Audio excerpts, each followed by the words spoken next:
Okay, good morning, everyone. I am going to see if I can actually make this me not look like I am. There we go. Let's see if there we go. Let's see how that is. Well, good morning, everyone. I'm Abigail Tiefenthaler with Launches Made Simple. My partner, Tammy Crea, and I started Launches Made Simple so we could help coaches and service-based entrepreneurs monetize their expertise and create a high value online offer that we help them with their strategy, their offer, their marketing, their metrics, their sales, so they get results more simply and more effectively. Our ideal client is somebody who really does not want to learn or do the marketing they need to be successful as a business owner.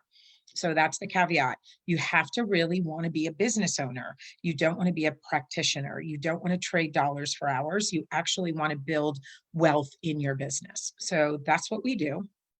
I come on every week with Business Simplified because I feel that it's important for business owners and even hobbyists who are considering, oh, I'm making money at this. Do I want to turn it into a business? With tools and tips and different perspectives on how to make that happen if they so choose. So I appreciate coming into your Facebook feed once a week. I hope you are joining us live or at least catching the replay, because one of the things that I really want to do is I want to make sure business owners, coaches really understand that, it's one thing to be an amazing coach.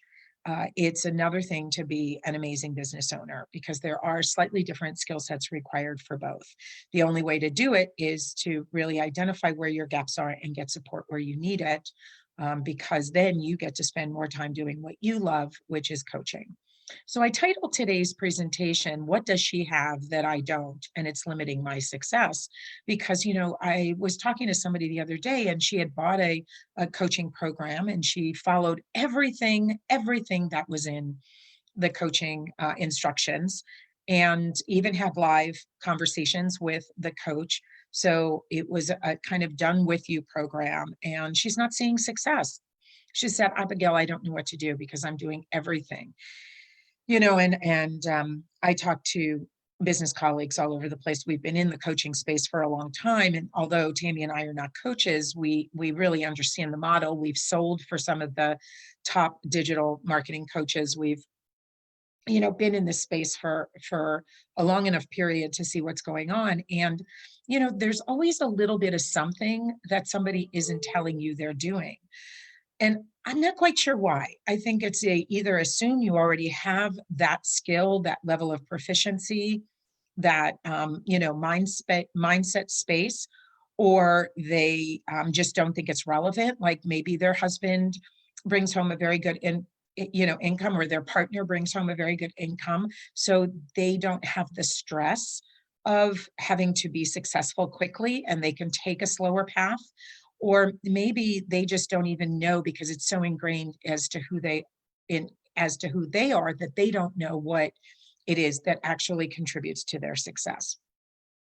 So, I throw that out because I think it's important to accept that comparing yourself to somebody else is never a recipe for anything. It's not a recipe for how you looked at the prom. It's not a recipe for, how you're raising children versus your neighbors. It's not it's not a good recipe for being in a good marriage versus a bad marriage, or starting a business versus being an employee.